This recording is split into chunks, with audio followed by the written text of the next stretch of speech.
Yes, so most of us would have big customers, and of course we would like to talk about huge deployments, huge installations, etc.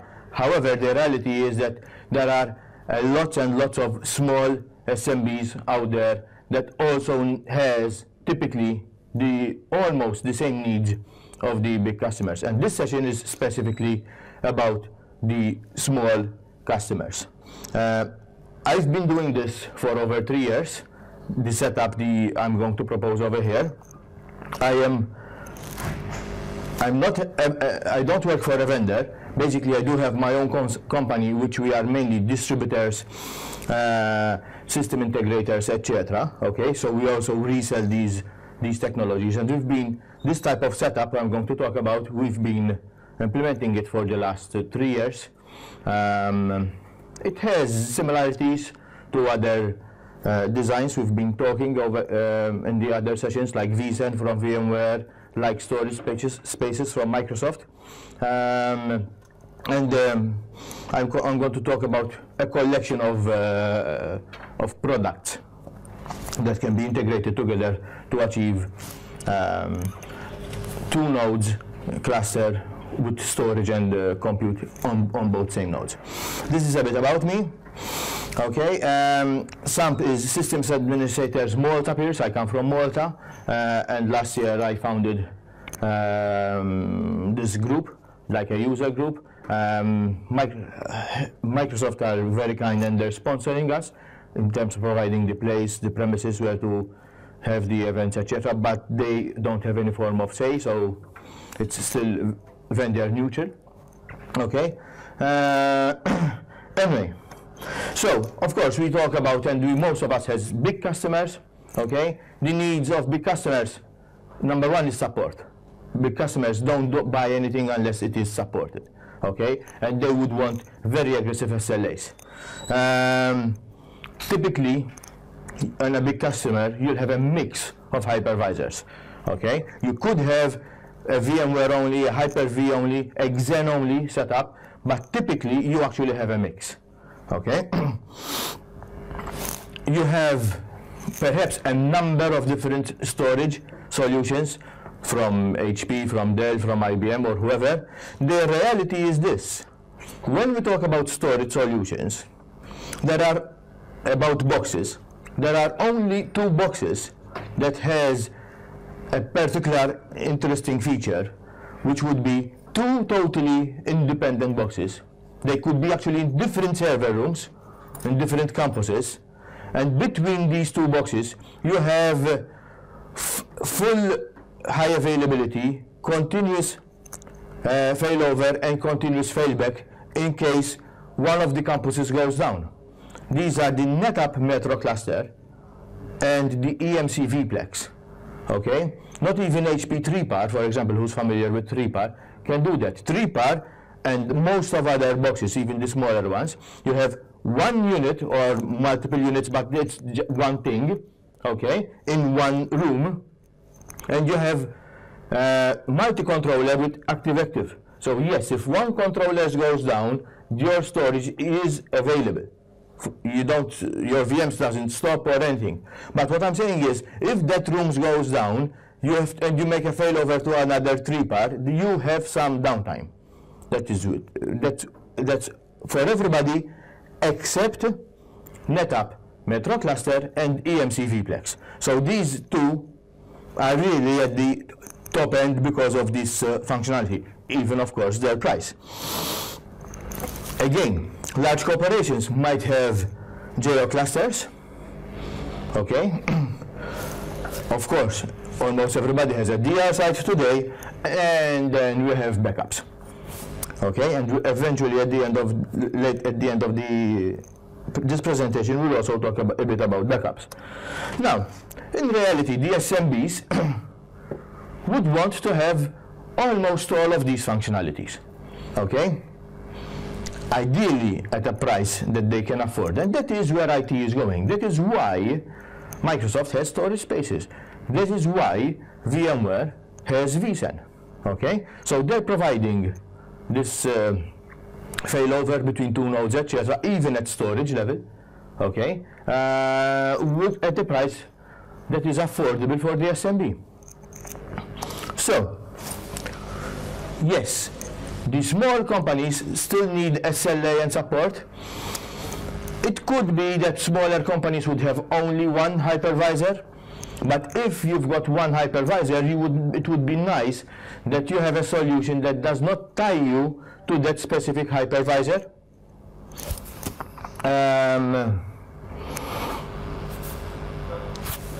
They would like to have a choice when it comes to storage.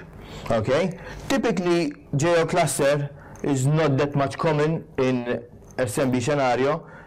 Today they have DR site. It could be your site. It would be you that you are providing DR capability for 5-10 of your customers, or it could be cloud services like Azure or whatever, and of course backups. So when we talk about hypervisor, okay, we have high availability. If one node goes down, the VM should restart on the other nodes, etc. So that is pretty much standard. Everybody knows about it. Hyper-V has it, VMware have it, Xen has it. Okay, but when it comes to storage, for SMBs, the two options that we have is from VMware vSAN, and from Hyper-V there is the storage spaces. However, from VMware you've got a minimum of 3 nodes. Okay, vSAN does not work or support if you don't have 3 nodes. For Hyper-V you've got a minimum of 4 nodes. Why I say this?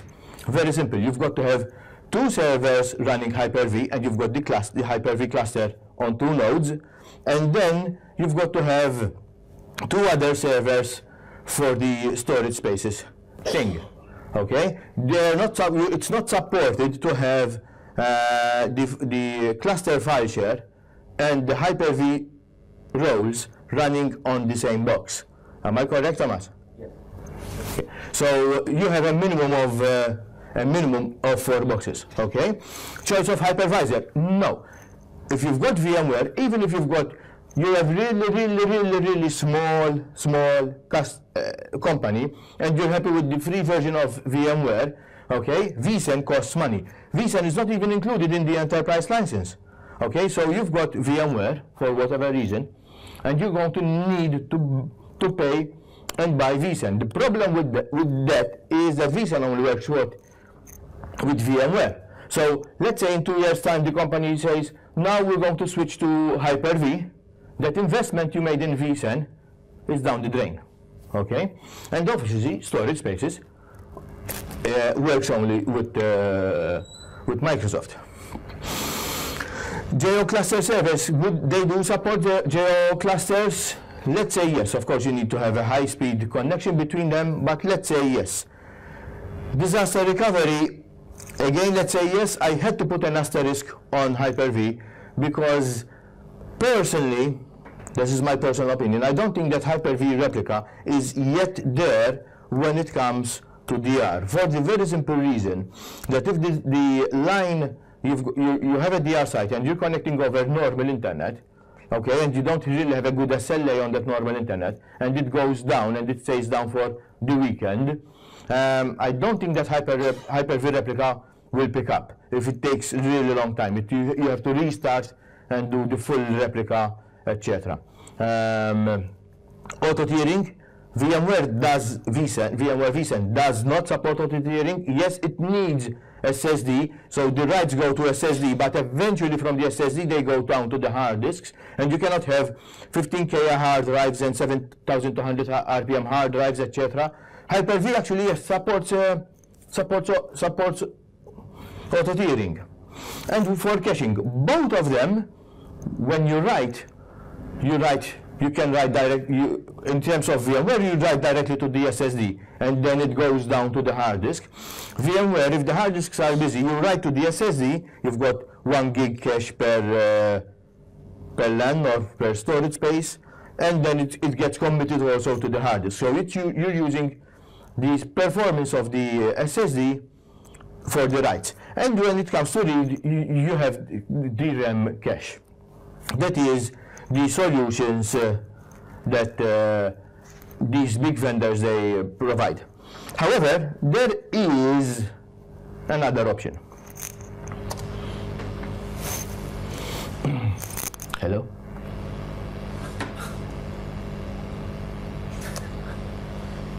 Hello?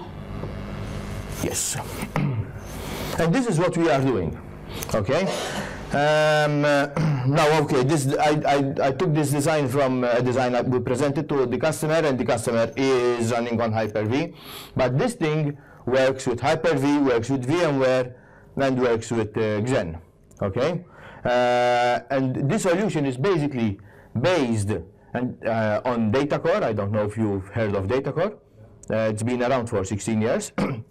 There are other companies, but the full features that the data core provides and the support that data core provides is not provided with other companies that is doing also something similar. Okay, so it's really a full-blown solution, and we'll talk about that. So, for example, this customer, 2 servers. Again, they can be Dell, they can be HP, Fujitsu, IBM, Supermicro, whatever. Okay. If you're running Hyper-V, you can have data core running inside the hypervisor. If you're running VMware, you have to have it on a virtual machine inside VMware. Okay, so it would be a local virtual machine in case of VMware. It will create the shared storage. So the shared storage is what we're saying is that what you're saving in this shared storage will be in synchronous, in mirror, okay, saved in both nodes. Okay, so you've got 2 copies of your data. Okay, so all the virtual machines are stored in this shared storage, the production virtual machines, and you run the production virtual machines from there. You can have the third side. You can either use a form of replica by the provider, by the hypervisor, let's say Hyper-V replica, or you can have another data core running here, and you do a synchronous replication. And in the case of data core, it can sustain very long downtime in this WAN connection. Okay, so that's one thing it would solve. Also, it has other functionalities, like you might have some vDisks, some virtual machines, which are more important than others. So when it's doing the replication of the data, these are transferred, are given a priority over other VMs. Okay, so you might want the test VMs that you have, okay, for the programmers or whoever, you still want to replicate them to the DR site, but they get a lower priority than the production VMs. For example, some features that data core provides. So it provides virtual disk pooling, so you can have multiple disks. Number one, it works with internal disks and external disks. If you've got already a few cents around, you can use the storage inside these cents, okay, for data core. Okay, so let's say, for example, you've got 2 cents. Okay, you can put some internal hard drives here and SN, connect them together, and provide it to this data core node. And you've got some internal disks, or no, some external sense, 1, 2, 5, whatever, okay, and connect them. The sense can be fiber channel, can be InfiniBand, can be iSCSI. Okay, and so basically you're going to reuse your existing storage, etc., and you're going to have one unified layer managing all your storage. This is different than storage spaces, because storage spaces only can manage internal disks, and this is also different than vCen, because it can only manage internal disks. Yes, of course, with vCen you can have a data store on vCen and another data store on a TreePar or on a NetApp or on a whatever. Okay, but that means you're going to have different management tools and different stuff. While over here, use any storage you have. Okay. And any storage you have is going to be presented to data core, and data core is going to manage all that, all your storage for you. They have adaptive RAM caching, and if you've got at least 2 nodes, okay, you can use RAM for write caching, and the way it works is very similar to the way vSAN works. So, but vSAN has to commit to SSDs. So basically the way it happens is that you've got a virtual machine that is making a write. Okay, that virtual machine that write hits one data core. This data core sends that write to the other data core. This data core acknowledges to this data core that the write is there in its RAM, and this data core acknowledges to the host, VMware, Hyper-V, virtual machine, whatever, that the write is done. So when the VM is receiving the acknowledgement that the write is being done, okay, the write actually is in two separate memory locations on two separate servers with separate UPSs and everything. It will instantly get committed also to disk, but you don't need to wait that. The production at the VM will just keep on going. So writes are going to happen at fabric performance, whether you've got iSCSI, Fiber Channel, or whatever fabric you're using. And that is the fastest type of write you can effectively have. Okay? When it comes to read, if you, let's say, read block 100, it will go to the disks, fetch block 100 and serve it straight away as fast as possible. But it will also read in advance block 99 and block 101. Okay? So most likely if your VM is asking for block 100, it's going to ask for the next block. When it's going to ask for the next block, the contents are actually in RAM and they're going to be served fast. So typically you have an improvement in performance of 3 times from the existing storage because of such. Of course, they have TIM provisioning, they have synchronous replication, the one and you've got 2 nodes in mirror. Okay, centrally manage all nodes in the same group. iSCSI is supported, Fiber Channel is supported, snapshots are supported, and they are unlimited. And the beauty about snapshots, coming from a word of a traditional SAN, is that if you've got multiple SANs, let's say you've got 2 SANs, you've got again a Dell component and I don't know a 3-part from HP, and this component is fully loaded and you need to make a snapshot and you don't have space for snapshot. On the HP you've got a lot of space, but traditionally, because these are totally separate and they don't talk to each other, that's it, you have no option. If you're presenting all these 2 data core, for data core they're like one storage, and you can have snapshots from one box to the other one, etc. Okay, and you can actually decide everything where it goes. Other features. So, storage migration and pass-through disks. This is also a very powerful feature when it comes to implement data core in a site where you do not have already data core, but you already have SANs or you have storage, etc. So if you've got a SAN, okay, and you want to start to implement data core, you can present that SAN as it is to data core, and data core present that same SAN to your hosts, okay, via pass-through mode. That means that your downtime would be only of, let's say, 15 minutes, okay, because you have the installation of data core done, etc. You stop a bit the production, connect your SAN to data core, and you present the data core, and we can actually emulate the iSCSI string or the Fiber Channel address or whatever. So your production would still think it's the original SAN that is being provided. And that way you can then start migrating the data and do what you want to do. Real-time tracking of stuff, and apart from real-time tracking, the latest version, you can have an SQL database and dump all the measurements into an SQL database, so you have historic as well. VMware plugin and System Center pack. It does support, and this is interesting, VAI and ODX. Why this is interesting? For example, storage spaces from Microsoft, the way it works, because of SMB, etc., it doesn't have this ODX support. So, in fact, when you talk with Microsoft people, they tell you, yes, for small customers, storage spaces and cluster file share are fine. Okay, but if you really want these big features like ODX, etc., then you have to go to a SAN.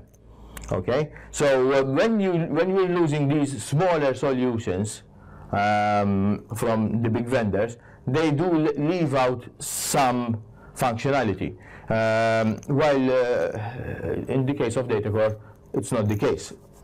You have asynchronous replication if you want to have a DR site, and the asynchronous replication is also interesting. For example, right now we're working with a customer that they have 4 sites.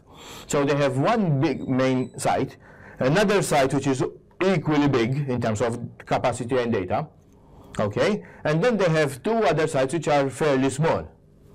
And the idea and the discussion with this customer is that at the main site, at the 2 main sites, to call it that way, we're going to have 2 data core nodes, so we're going to have high availability and all that stuff. They would actually, for DR purposes, replicate each other. Okay, so all the data I have here is being replicated to here, the data I have here is being replicated to here.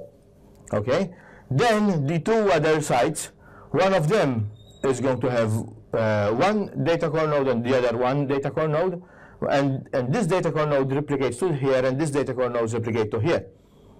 Okay, so you can have any form of mesh you want. We're actually talking with another customer with 20 international sites. They are trying to use DFSR to replicate files, but of course they have issues. And the idea is to have data core installed on all sites. The main site is going to be in Malta, and all the data from all over the world is going to be replicated to Malta. So Malta on one node, we're going to have 2 nodes for high availability, but on one node, yes, you can have, actually one node supports up to 99 replica sites. So it's extremely flexible how you configure it. CDP, I don't see it in vSAN and I don't see it on storage spaces. Basically, it is like snapshots, but it's every second. So you don't have stuff like VSS with CDP. With snapshots you have VSS, you invoke VSS. But with CDP you've got a virtual machine, let's say an SQL database, it's up and running, there's the programmer, it's live, and the programmer is doing some updates, and by mistake he drops a table.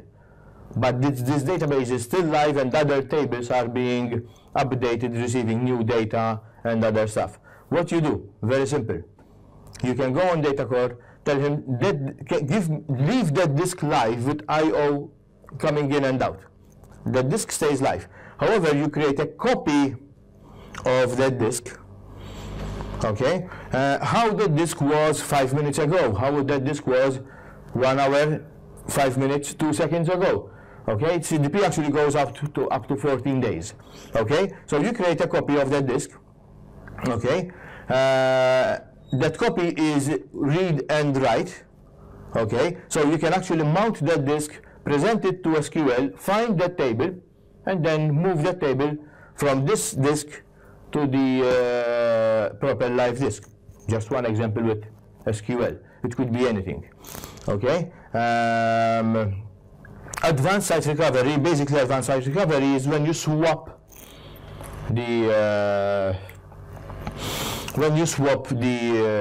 way replication is happening. So asynchronous replication gives you from site A to site B. If you want to reverse that to fail over, then you need a separate license, unfortunately, which is called advanced site replication. And automated storage tiering, and you can go up to, and DataCore can go up to 15 tiers. Okay, so you can have flash, let's say Fusion IO, then you've got a couple of SSDs, then you've got 15K RPM disks, then you've got 10K RPM disks, and then you've got 7.2K hard drives. Okay, so you can create a full auto tiering with all of these. Of course, small customers some of them will actually grow. And what's going to happen when things grow? If we keep on using this model that you've got VMware or Hyper-V or a mix, and on each one you're installing DataCore, okay, that can go up to 32 nodes, the same like vSAN. Each node can handle up to 1 petabytes of data, so it's massive in that case. And between all the 32 nodes, you will have 50 million IOPS, which is way faster than vSAN, and there's some specific reasons. For example, vSAN and storage spaces doesn't support fiber channel, and fiber channel does have really low latency. So forget about data current, forget about everything. If you've got a SAN, a normal SAN, whatever this SAN is, and this has a 10G connection, and you've got another SAN, that this other SAN has a 4G fiber channel connection, okay? Data transfer through output, when it's continuous, the 10G iSCSI is faster. But when you're going to talk about random IOPS, and in virtualization we only talk about random IOPS because you've got multiple VMs running and each one has its own IOPS, okay? So they hit the storage box. The storage box is always at random, okay? A 4G FC is actually faster than a 10G iSCSI. And the main reasons for that is because of latency.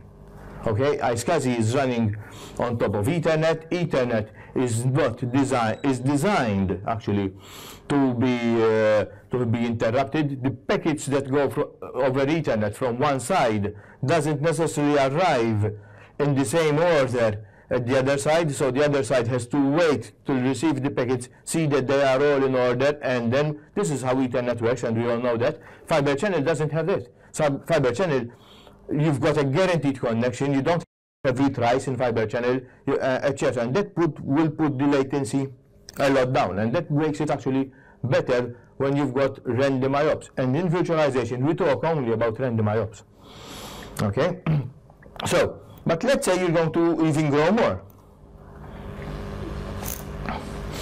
Then you can remove data core from your Hyper-V or VMware boxes and put dedicated servers just for data core.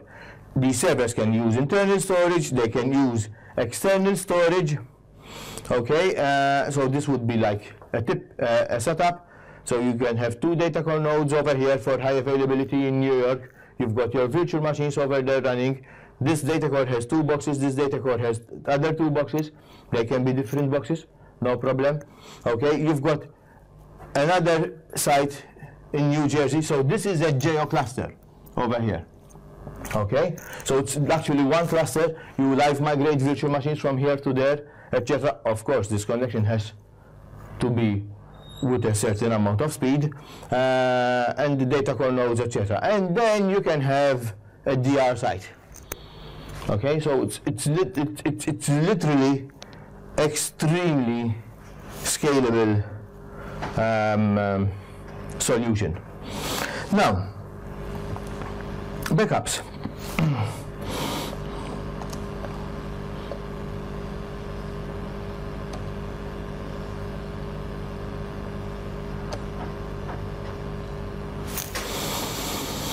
In our case, if our customers are using Hyper-V, most of the time we go for Altaro. Some of you might know Altaro.